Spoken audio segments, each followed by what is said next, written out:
Assalamualaikum warahmatullahi wabarakatuh. Salam sejahtera untuk kita semua. Bagaimana kabar Bapak, Ibu, sahabat PNS? Tentu saja dalam keadaan sehat walafiat dan tetap semangat di dalam menjalankan tugas pengabdiannya. Sebagai pelayan publik, tentunya Bapak Ibu PNS semakin tingkatkan kinerjanya ya, sehingga pemerintah akan memberikan kesejahteraan. Nah, sudah kita ketahui bersama pada Oktober yang lalu ya, di mana Undang-Undang Nomor 20 Tahun 2023 tentang ASN telah disahkan secara resmi oleh DPR ya, sehingga saat itu sudah mulai dilaksanakan ya ketentuan-ketentuannya tentang ASN. Nah, info yang menarik ya dari Undang-Undang ASN Nomor 20 Tahun 2023 ini adalah adanya kesempatan bagi Bapak Ibu sahabat PNS untuk bekerja di BUMN maupun bisa bekerja di instansi TNI maupun Polri. Nah, seperti apa aturannya, bagaimana kriterianya atau syaratnya? Mungkin Bapak Ibu sahabat PNS ingin mencoba untuk bekerja di BUMN atau di TNI atau Polri ya. Silahkan simak video ini sampai selesai, jangan di skip, dan jangan lupa subscribe, like, isi komentarnya, share video ini ke grup-grup lainnya.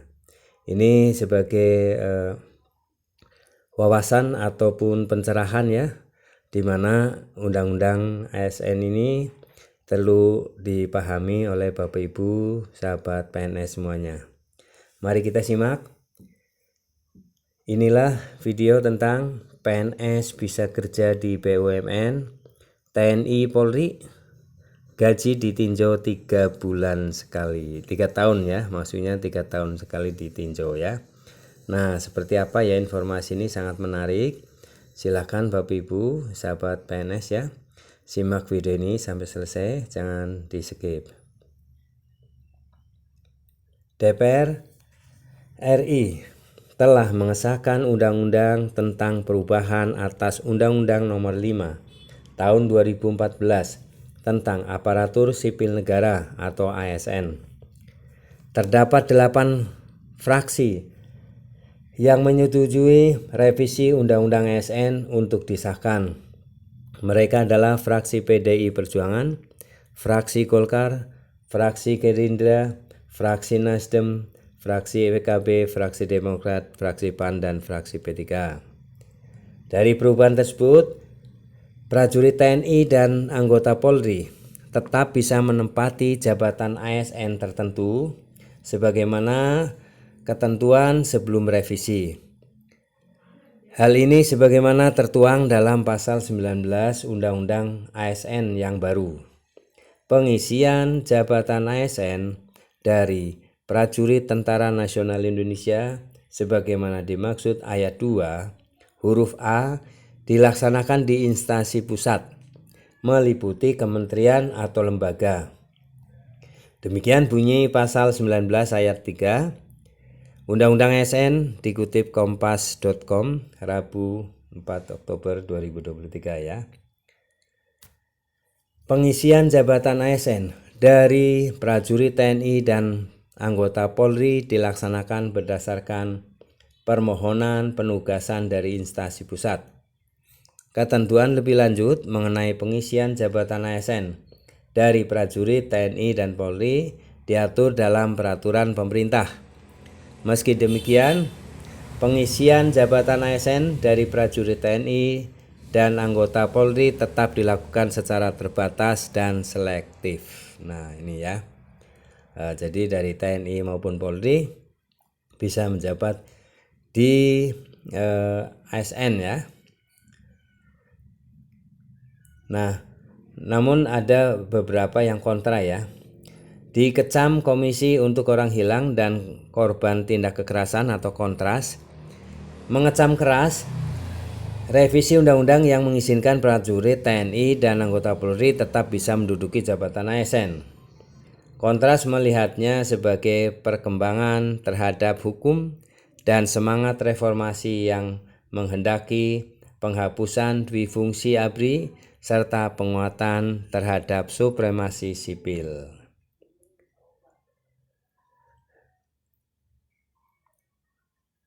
Koordinator Kontras Dimas Bagus Arya ya, menegaskan hal itu juga akan menempatkan TNI dan Polri tidak profesional. Sebagai contoh, dalam pelibatan TNI dalam domain sipil harus dalam kerangka operasi militer. Selain perang, OMSP ya. Dalam OMSP tidak ada yang mengatur pelibatan prajurit TNI sebagai ASN, ujar Dimas. Terlebih, tidak ada kedaruratan yang signifikan untuk menempatkan prajurit dan polisi di dalam tubuh ASN. Ia melihatnya justru sebagai upaya militerisasi sipil serta jalan pintas negara memberi pekerjaan untuk para perwira tinggi non-job. Upaya mengembalikan TNI untuk menduduki jabatan sipil tentu bukan kali pertama dalam beberapa tahun belakangan ini. Sebelumnya, TNI lewat Babinkum melakukan usulan revisi Undang-Undang TNI yang pada intinya menambah jabatan yang dapat diduduki sipil, kata Dimas. Ditempatkannya TNI Polri hanya akan memperparah situasi di tengah problematika kedua institusi yang masih menumpuk kasusnya. Nah, selain itu dalam konteks Polri, merujuk Undang-Undang Polri pasal 28 ayat 3 menyebutkan bahwa anggota Kepolisian Negara Republik Indonesia dapat menduduki jabatan di luar kepolisian setelah mengundurkan diri atau pensiun dari dinas kepolisian. Dalam penjelasan pasal tersebut juga ditegaskan bahwa makna dari jabatan di luar kepolisian adalah jabatan yang tidak mempunyai sangkut paut dengan kepolisian atau tidak berdasarkan penugasan dari Polri ya. Menteri Pendayagunaan Aparatur Negara dan Reformasi Birokrasi Menpan-RB Abdullah Azwar Anas mengatakan, Undang-Undang ASN yang baru menerapkan konsep resiprokal dengan TNI dan Polri, sehingga nantinya ASN bisa menduduki jabatan di institusi TNI Polri. Begitu juga anggota TNI Polri bisa menduduki jabatan ASN. Nah ini ya, dari Undang-Undang ASN yang baru ya tahun 2023 ini, maka ASN bisa menduduki jabatan di institusi TNI maupun Polri. Sebaliknya juga anggota TNI dan Polri bisa menduduki jabatan ASN. Nah ini dari resiprokal ya, yang ditantum dalam Undang-Undang ASN 2023 ya. Dengan konsep resiprokal, jika Polri membutuhkan tenaga non-ASN, itu nanti bisa diisi misalnya Direktur Digital di Mabes Polri, atau jangan-jangan kedepannya ada Wakapolri yang membidangi pelayanan masyarakat, ujar Anas di Komplek Istana Kepresidenan Jakarta Jumat ya. Menurut Anas, kedepannya situasi seperti ini bisa terjadi. Penerapannya sesuai dengan kebutuhan masing-masing institusi TNI dan Polri. Sangat mungkin ini telah dibuka. Ini sesuai keperluan institusi yang dimaksud. Bisa TNI, bisa Polri, tambah dia. Ia menyatakan pemerintah melakukan 7 transformasi melalui revisi Undang-Undang ASN yang saat ini sudah menjadi undang-undang. Salah satunya soal transformasi rekrutmen dari jabatan ASN yang dirancang untuk menjawab organisasi yang harus lincah dan kolaboratif. Misalnya rekrutmen ASN tidak perlu menunggu 1 tahun. Selain itu, ada juga transformasi mengenai kemudahan talenta nasional, percepatan pengembangan kompetensi, penuntasan tenaga honorer, reformasi pengelolaan kinerja, dan kesejahteraan ASN, digitalisasi manajemen ASN, serta penguatan budaya kerja citra ASN. Undang-Undang Nomor 20 Tahun 2023 tentang Aparatur Sipil Negara, pengganti Undang-Undang Nomor 5 Tahun 2014, memperkenalkan konsep mobilitas talenta bagi PNS maupun P3K. Ya, P3K. ASN nantinya bisa bekerja di luar instansi pemerintahan. Bahkan gajinya akan berpatokan dengan gaji tertinggi di suatu badan usaha milik negara atau BUMN. Nah, jadi memungkinkan ya. Ini ASN bisa bekerja di BUMN dan gajinya bisa setara ya dengan gaji BUMN. Aturan turunan dari undang-undang ini sebagai detail skema mobilitas talenta dan perhitungan penghasilan ASN akan dituangkan dalam bentuk rancangan peraturan pemerintah tentang manajemen pegawai yang masih digodok Kementerian Pendayagunaan Aparatur Negara dan Reformasi Birokrasi PAN-RB. PLT Asisten Deputi Manajemen Talenta dan Peningkatan Kapasitas SDM Aparatur Sipil Negara PAN-RB Yudi Wicaksono mengatakan, khusus mobilitas talenta ini ASN bisa mengisi jabatan di berbagai tempat seperti BUMN, BUMD, BLU, bahkan hingga jabatan strategis di instansi TNI maupun Polri. Nah, ini ya dari isi Undang-Undang Nomor 20 Tahun 2023 ya tentang ASN ini seperti ini. Jadi di Undang-Undang ASN baru ini, ASN bisa mengisi jabatan di luar instansi pemerintah. Di BUMN, BUMD, di BLU, kata Yudi, dalam acara penataan manajemen ASN pasca Undang-Undang Nomor 20 Tahun 2023 tentang ASN ya. Kita juga harapannya bisa resiprokal pengisian ke TNI Polri. Itu nanti kami akan bicara ke TNI Polri, bukan jabatan di level bawah tapi jabatan-jabatan yang strategis, ucapnya. Sebelum sampai ke tahap itu, Kemenpan RB akan memperbaiki konsep kesejahteraan ASN supaya dari sisi penghasilan tidak lagi minim atau di bawah penghasilan para pegawai BUMN ya. Nah, diusahakan bahwa gaji PNS ya ASN ini jangan sampai di bawah BUMN ya, tapi setara ya.